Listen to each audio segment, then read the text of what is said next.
Story with Binaca. सुनिए कहानी Binaca की जुबानी। तो लीजिए, हाजिर है तीर्थंकर चरित्र श्रृंखला में 17वें तीर्थंकर भगवान कुंथुनाथ का चरित्र।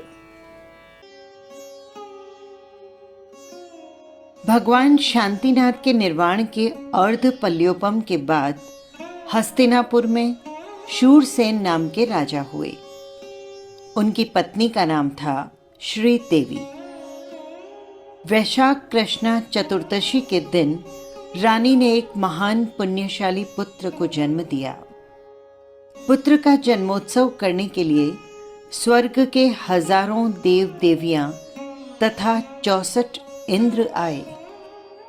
नामकरण के समय राजा शूरसेन ने घोषणा की कि ये बालक जब माता के गर्भ में आया तब रानी ने कुंथु नामक रत्नों की विशाल राशि देखी। इसी कारण बालक का नाम कुंथु रखना चाहते हैं। पूर्व जन्म में किए हुए तप, त्याग, सेवा आदि महान पुण्यों के फलस्वरूप कुंथुनाथ को अपार ऐश्वर्य और भोग सामग्री प्राप्त हुई। रूपवती रानियां रात दिन सेवा में रहती थी। फिर अपने बाल पराक्रम और अपार सैन्य बल से उन्होंने 6 खंड पर विजय प्राप्त की। बड़े बड़े सम्राट उनकी सेवा में हाथ जोड़कर खड़े रहते थे। दीर्घ काल तक चक्रवर्ती पद भोग कर अंत में त्याग मार्ग पर चरण बढ़ाया और कुंथुनाथ मुनि बन गए। 16 वर्ष तक एकांत जंगलों में ध्यान तप की कठोर साधना करने के पश्चात हस्तिनापुर में ही तिलक वृक्ष के नीचे आपको कैवल्य ज्ञान प्राप्त हुआ। उसी उद्यान में भगवान का समवसरण लगा। प्रथम देशना में कुंथुनाथ भगवान ने अंतःकरण की विशुद्धि पर प्रवचन दिया, जिसे सुनकर हजारों व्यक्तियों ने मुनि दीक्षा धारण की। अपना अंतिम समय निकट जानकर भगवान समवेत शिखर पधारे और वहीं पर 1 मास के अनशन पूर्वक मोक्ष पधारे और इंद्र आदि ने मिलकर भगवान का निर्वाण कल्याणक मनाया। 18वें तीर्थंकर भगवान अरनाथ का चरित्र। हस्तिनापुर के राजा सुदर्शन की महारानी महादेवी एक बार महलों में सोई हुई थी। रात्रि में उन्होंने 14 स्वप्न देखे। रानी ने आनंदित होकर महाराज को स्वप्न बताए तो स्वप्न पाठकों से पूछने पर उन्होंने कहा, महादेवी के गर्भ में कोई चक्रवर्ती सम्राट या धर्म चक्रवर्ती की पुण्य आत्मा आई है। एक दिन पुनः रानी ने रत्नों का चमकता हुआ 6 आरों यानी चक्रों वाला सुंदर चक्र देखा। स्वप्न में चक्र अर्थात अर देखने के कारण ही पुत्र जन्मोत्सव पर बालक का नाम अरनाथ रखा गया। अरनाथ ने यौवन वय में दिग्विजय की यात्रा की।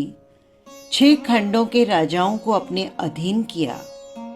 दीर्घ काल तक इस अवसर्पणी काल के 7वें चक्रवर्ती का पद भोगने के पश्चात एक दिन प्रकृति में आए ऋतु परिवर्तन पर चिंता करते हुए आप अंतर्लीन हो गए। इसी चिंतन से वे अंतर्मुखी बने और उन्होंने 6 खंडों का विशाल साम्राज्य त्याग कर दीक्षा ग्रहण कर ली। 3 वर्ष तक छद्म काल में विचरते हुए आप एक बार हस्तिनापुर के सहश्याम वन में पधारे और आम्र वृक्ष के नीचे ध्यानारूढ़ हो गए। शुक्ल ध्यान की उच्च श्रेणी पर चढ़ते हुए आपने सर्वप्रथम शुक्ल ध्यान रूपी अग्नि से मोह कर्म रूपी महामल्ल को भस्म किया। मोह को जीत लेने पर ज्ञानावर्ण, दर्शनावर्ण और अंतराय नामक घाती कर्म शत्रुओं का नाश किया और उसके पश्चात निर्मल कैवल्य ज्ञान दर्शन को प्राप्त कर सर्वज्ञ बने। कैवल्य ज्ञान होने पर उसी आम्र वृक्ष के नीचे देवताओं ने समवसरण की रचना की। हजारों देव और मानव धर्म सभा में उपस्थित हुए। प्रथम धर्म देशना में राग द्वेष रूपी शत्रुओं पर विजय करने का प्रभु ने विस्तृत प्रवचन दिया। आपके प्रथम प्रवचन में ही हजारों व्यक्तियों ने मुनि धर्म ग्रहण किया। आपके 32 गणधर हुए, जिनमें मुख्य गणधर थे कुंभ। 84,000 वर्षों का आयुष्य भोग कर भगवान अरनाथ ने भी समवेत शिखर पर निर्वाण प्राप्त किया। भगवान अरनाथ के तीर्थ निर्वाण के पश्चात छठे सातवें वासुदेव तथा बलदेव एवं 8वें सुभूम नामक चक्रवर्ती हुए। ये था 18वें तीर्थंकर का चरित्र।